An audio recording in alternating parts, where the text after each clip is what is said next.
Hi friends, Bhagyalakshmi serial next எபிசோடுக்கான review என்னன்னு பார்க்கலாம் வாங்க. நம்ம இனியா எப்படியோ நிச்சயத்தை எப்படியோ ஒன்று நிறுத்திட்டோம். இதுக்கப்புறமும் பாட்டியும் டேடியும் எந்த ஒரு தொந்தரவும் பண்ண மாட்டாங்க. அதே சமயம் டேடி இன்னைக்கு வீட்டை விட்டு போகிறேன்னு சொல்லியிருக்காரு. டேடி வீட்டை விட்டு போயிட்டா தொல்லையெல்லாம் நீங்கிடும். இனி நம்ம நிம்மதியாக இருக்கலாம். ரொம்பவே சந்தோஷமாக இருக்கும். டேடி இத்தனை நாள் இந்த வீட்டில் இருந்தால் தான் சந்தோஷம்னு நினச்சிக்கிட்டு இருந்தேன். ஆனால் டேடி இனி இந்த வீட்டில் இருக்காமல் இருந்தால் தான் ரொம்பவே சந்தோஷமாக இருக்கும் அப்படின்னு சொல்லிட்டு இனியா பயங்கர சந்தோஷத்தோடு இருக்காங்க. இங்கே ஈஸ்வரிக்கு அப்படியே பயங்கர டென்ஷனாக இருக்காங்க. இங்கே பாக்கியா ஈஸ்வரிக்கு காஃபி கொண்டு வந்து கொடுக்குறாங்க. இங்கே நம்ம பாக்கியாவும் அத்தை எடுத்துக்கோங்க, ரொம்ப நேரமாக நின்றுக்கிட்டு இருக்கேன் அப்படின்னு சொல்கிறாங்க. எங்கள் ஈஸ்வரி ஒன்றும் தேவையில்ல, நீ ஒன்றும் காஃபி போட்டு கொண்டு வர தேவையில்ல, எனக்கு என்ன வேணும்னு நானே சமைச்சிப்பேன். ஆனால் உன் கையால் நான் சாப்பிட்ணுன்னு எனக்கு அவசியமே கிடையாது. என் மவனவே வீட்டை விட்டு வெளியே துரத்திட்டல. இன்னைக்கு சாயந்தரம் அவன் வீட்டை விட்டே போகிறேன்னு சொல்லிட்டு இருக்கான். அவனை வீட்டை விட்டு துரத்திட்டு நீ எப்படி நிம்மதியாக இருப்ப? நீ எல்லாம் நல்லாவே இருக்க மாட்டேன் அப்படின்னு சொல்லிட்டு இந்த ஈஸ்வரி இங்கே பாக்கியாவை சாபம் விடுறாங்க. இங்கே பாக்கியா அத்தை, உங்களை நான் பெத்த அம்மாவாக நினச்சிக்கிட்டு இருக்கேன். இப்போ வரைக்குமே அப்படி தான் நினச்சிக்கிட்டு இருக்கேன். ஆனால் நீங்கள் எனக்கு சாபம் விடுறீங்க. இன்ன வரைக்குமே உங்களுக்கு நான் எப்போவுமே கெட்டதே நினச்சிக்கிட்டு கிடையாது அத்தை. ஆனால் நீங்கள் என் மேலே இவ்வளோ ஒரு பகையாக இருக்கீங்க. உங்கள் பையன் ரொம்ப தப்பு பண்ணியிருக்காரு. அவர் பண்ண தப்பு எல்லாமே நீங்கள் மறந்துட்டு இப்படியெல்லாம் பேசிக்கிட்டு இருக்கீங்களா அத்தை? உங்கள் பையன் பண்ணாத கொடுமையெல்லாம் பண்ணார். அப்போயெல்லாம் நீங்கள் அவர் பக்கம் நிற்கலை. என் பையனும் வேணாம் ஒன்றும் வேணாம் அப்படின்னு சொல்லி தலையெல்லாம் முழுகுறீங்க. இப்போது என் பையன் தான் வேணும், என் பையன் இல்லாமல் என்னால் இருக்கவே முடியாது அப்படின்றதுக்காக யார் நல்லவங்க யார் கெட்டவங்கன்னு கூட பார்க்காம என்னை சபிச்சுக்கிட்டு இருக்கீங்க. உங்கள் பையன் பண்ணாத கொடுமைகளா அதெல்லாம் திரும்ப உங்ககிட்ட சொல்லணுன்றது இன்னும் இல்லை. ஏன்னா எல்லாம் நடந்தது எல்லாமே உங்களுக்கு தெரியும். அப்படி இருந்தும் நீங்கள் என்னை சபிக்கிறீங்க. எல்லாமே உங்கள் பையனுக்காக தானே. உங்கள் பையன் இன்னைக்கு நடுத்தெருவில் நின்றக்கூடாது. எப்படியோ என்னை பேசி சமாதானம் செஞ்சு அவர் கூட என்னை கல்யாணம் பண்ணி வச்சுட்டா உங்கள் பையன் சேஃப்டியாக இருப்பாருன்னு தானே நீங்கள் யோசிச்சு நீங்கள் என்கிட்ட கல்யாணம் பண்ணிக்கோன்னு கேட்டீங்க. இங்கே பாருங்கத்த, உங்கள் பையன் இந்த வீட்டில் இருக்கிறதே எனக்கு பிடிக்கல. அப்போ எப்படி நான் அவரை திரும்பவும் கல்யாணம் பண்ணிக்கிட்டு நான் திரும்பவும் என் வாழ்க்கையில் மண்ணை வாரி போட்டுக்க விரும்பலத்த. உங்கள் பையனை எப்படியோ மனசு மாறி வீட்டை விட்டு போகிறேன்னு சொல்லிட்டாரு. அது வரைக்கும் சந்தோஷம். அவர் இந்த வீட்டை விட்டு போயிட்டாருன்னா ரொம்ப ரொம்ப சந்தோஷமாக இருக்கும். ஏன்னா அப்போ தான் எனக்குமே நல்லாயிருக்கும். அக்கம் பக்கம் எல்லாமே ரொம்ப அசிங்கமாக பேசுகிறாங்க அத்தை. ஏதோ ஃபஸ்ட்டு ஒரு 2 பொண்டாட்டியும் ஒரே வீட்டில் இருக்காங்க, 2 பொண்டாட்டி கட்டிட்டான் கோபி அப்படின்னு சொல்லி ரொம்பவே அவமானமாக பேசினாங்க. கோபியை பேசினா எனக்கு ஒன்றும் பிரச்சனை இல்லை அத்தை. ஏன்னா அவர் தப்பு பண்ணியிருக்காரு. 2 பொண்டாட்டியே கட்டியிருக்காரு, அது உண்மை தானே. ஆனால் எனக்கு தான் அசிங்கம். ஃபஸ்ட்டு பொண்டாட்டியும் 2வது பொண்டாட்டியும் ஒரே வீட்டில் இருக்காங்க. இவங்கெல்லாம் கொஞ்சம் கூட மானமே இல்லாமல் வாழ்ந்துக்கிட்டு இருக்காங்க அப்படி இப்படின்னு என்னென்னமோ பேசுனாங்க அத்தை. எல்லாமே என் காதுக்கு வந்துச்சு. திடீர்னு ராதிகாவும் திடீர்னு ஒரு முடிவு எடுத்து கோபியை விட்டு பிரிஞ்சு போயிட்டாங்க. அதுக்கு நான் என்ன அத்தை பண்ண முடியும்? உங்கள் பையன் தனியாக இருக்காரு அப்படின்னா வேற ஒரு கல்யாணம் கூட பண்ணி வைங்க அப்படின்னு சொல்லிட்டு நம்ம பாக்கியா சொல்லிக்கிட்டு இருக்காங்க. எங்கள் ஈஸ்வரியோ, எங்கள் பாரு பாக்கியா, உங்ககிட்ட யாரும் அறிவுரையெல்லாம் கேட்கல.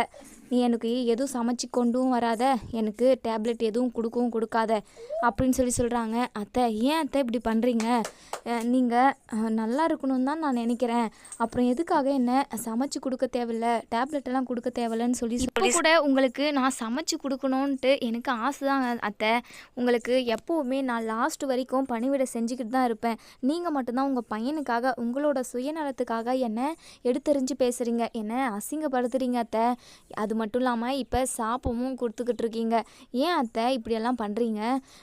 உங்களை என் அம்மாவை தான் நான் நினச்சேன். நீங்களும் நிறைய டைம் சொல்லியிருக்கீங்க, உன்னை என் பெத்த மகளாக நினைக்கிறேன், அப்படி தான் நான் செய்கிறேன் அப்படின்னு சொல்லிட்டு நீங்கள் எத்தனையோ டைம் சொல்லியிருக்கீங்க.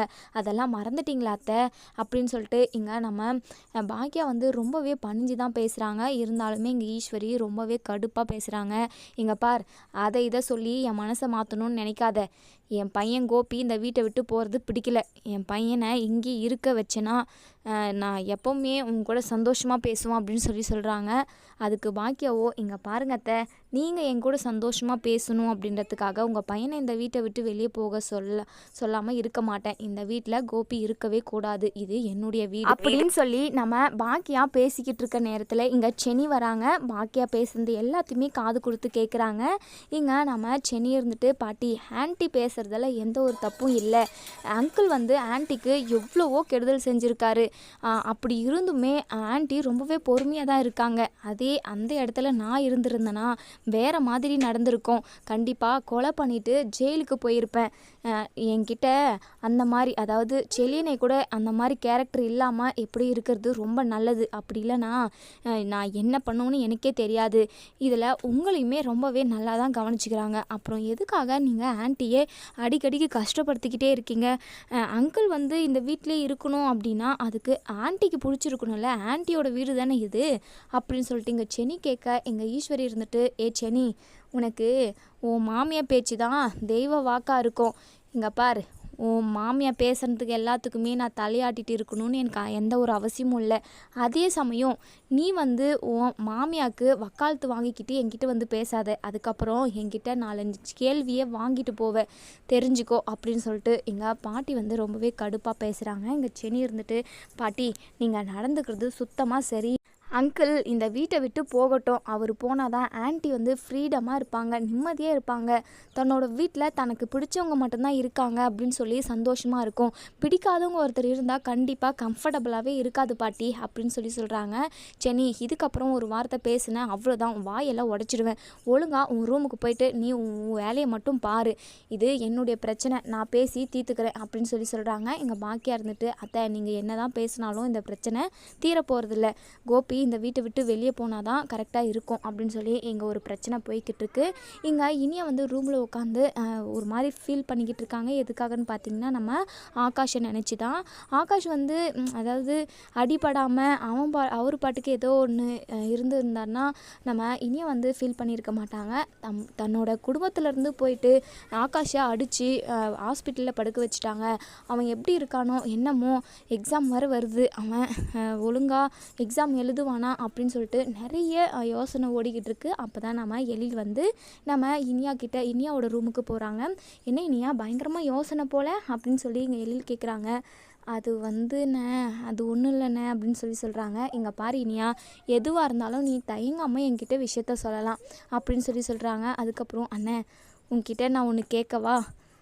ஆகாஷை ஒரே ஒரு டைம் மட்டும் பார்த்து பேசிட்டு வந்துடுறேண்ணே, இதுக்கப்புறம் என் லைஃப் ஃபுல்லாக நான் படித்து ஒரு நல்ல வேலைக்கு போகிற வரைக்கும் அவன்கிட்ட பேச மாட்டேன், பார்க்க மாட்டேன், கண்டிப்பாக நான் சத்தியமாக இதை நான் நிறைவேற்றி காட்டுவேன்.